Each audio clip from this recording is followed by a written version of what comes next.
हे चारित्र्याचं ध्येय, चांगुलपणाचं ध्येय, हे आपल्या आयुष्यातल्या करिअरचं ध्येय हे ठरवण्याचा काळ म्हणजे विद्यार्थी दशा असते। शिक्षक हा विद्यार्थीनिष्ठ असावा, विद्यार्थी हा ज्ञाननिष्ठ असावा, ज्ञान हे समाजनिष्ठ असावं, समाज हा समतानिष्ठ असावा, हा शिक्षणातला खरा हेतू आहे। माणसं जी खंबीरपणे पायावर उभे असतात त्यांनाच पडण्याची भीती वाटत नाही, म्हणून आपल्या पायावर खंबीरपणे उभं राहायला शिकलं पाहिजे।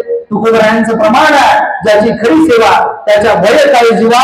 म्हणून आपण जर प्रामाणिकपणे काम करत राहिलो तर आपल्याला कोणत्याही गोष्टीची भीती वाटण्याचं काही कारण नसतं। हे काम आपण साधलं पाहिजे। आणि सध्या महाराष्ट्रामध्ये, जगामध्ये मला वाटतं हे सांगणं अत्यंत धाडसाचं होईल की जे चालू आहे त्याच्यावर सुद्धा आपण विचार केला पाहिजे। कारण विन्स्टन चर्चिल या देशामध्ये इंग्रजांचं राज्य असताना त्यांनी एक स्टेटमेंट केलं होतं। ते स्टेटमेंट असं होतं की भारत हा देश जगामध्ये उभाच राहू शकत नाही। आणि ते स्टेटमेंट करण्याचं कारण हा देश विविध जातींचा, हा देश विविध धर्मांचा, हा देश विविध पंथांचा, हा देश विविध भाषांचा, या देशामध्ये कोणत्याही गोष्टीमध्ये साधर्म्य दिसत नाही, प्रत्येक गोष्ट वेगळी वाटते, हा देश जगामध्ये उभा राहू शकत नाही। हे स्टेटमेंट करणाऱ्या विन्स्टन चर्चिलच्या देशामध्ये कोरोनाच्या काळामध्ये ऋषी पटेल या गृहमंत्री होता आणि ऋषी सुनक हे त्यावेळेचे अर्थमंत्री होते। ऋषी सुनक त्यानंतर पंतप्रधान झाले। जगाच्या इतिहासामध्ये एका धर्मावर आधारलेला पाकिस्तान कोसळतो, एका धर्मावर आधारलेला बांगलादेश कोसळतो, पण आमचा भारत अखंडपणे उभा राहतो। त्याचं कारण काय? त्याचं कारण मानवतेचा विचार या देशात आहे। तो संतांनी दिला, तो महापुरुषांनी दिला।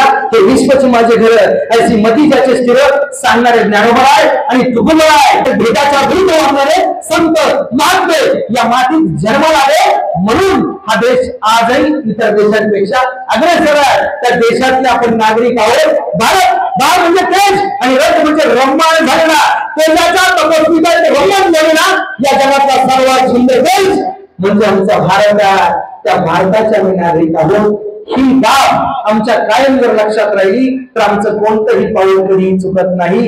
पडलेलं प्रत्येक पाऊल हे चांगुलपणाने यशाच्या दिशेवर जात राहतं। आणि त्यासाठी मला वाटतं या पारितोषिक वितरण समारंभाच्या निमित्तानं आपल्या विद्यार्थ्यांना प्रेरणा द्यायला पाहिजे, असं खांडगे सरांना, शिंदे सरांना, आपल्या नूतन महाराष्ट्र विद्याप्रसारक मंडळाला, शिक्षकांना वाटत असतं। त्यासाठी हा अट्टाहास आहे आणि म्हणून आपण हा विचार केला पाहिजे की आपल्यासाठी चाललेलं आहे, आपल्यातल्या दडलेल्या गुणांना बाहेर काढून त्यांचा विकास व्हावा।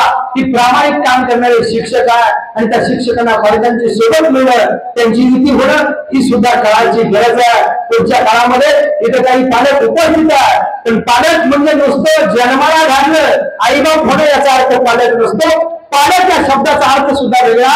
का म्हणजे पावित्र्य जपणारा, न म्हणजे लक्ष देणारा आणि क म्हणजे कर्म कर्तव्याची जाणीव करून देणारा असा सूर्य पालक या इंद्रायणीच्या काठावरच्या प्रगती विद्या मंदिराच्या शाळेतल्या विद्यार्थ्यांचा आहे असं मला प्रामाणिकपणे वाटतं। आणि म्हणून या शाळेचा प्रत्येक विद्यार्थी हा यशाच्या दिशेने वाटचाल करत राहील। इथे 95%, 94%, 93% मार्क ऐकलेलं आहे। मगाशी मोहिते मॅडम, आरकर मॅडम हे सगळं सांगत होत्या, हे बारकाईने मी ऐकत होतो। तर महाराष्ट्रातल्या तमाम तरुणांना, तमाम विद्यार्थ्यांना, नागरिकांना मी सांगत असतो, ज्याचं नाणं खोटं असतं त्याला कधीच गोड फळ मिळत नाही, ज्याचं नाणं खणखणीत असतं त्यालाच गोड फळ मिळालं असतं।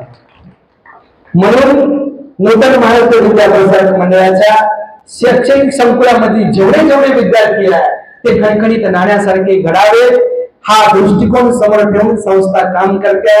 प्रगती विद्या मंदिर आणि हरिभक्त परायण आनंदराव काशीद पाटील ज्युनियर कॉलेजचे विद्यार्थी सुद्धा असे खणखणीत नाण्यासारखे घडावे।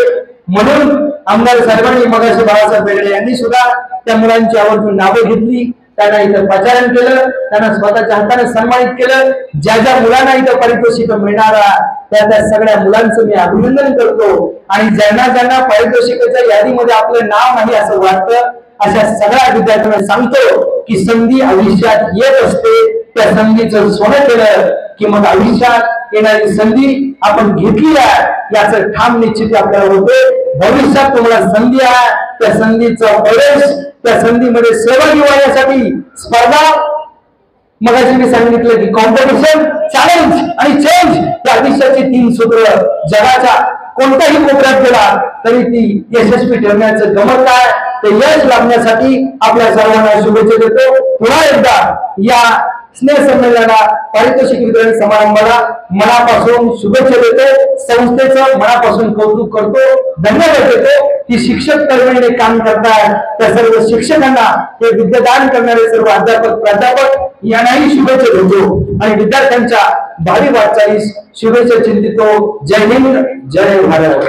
अभिमान आहे.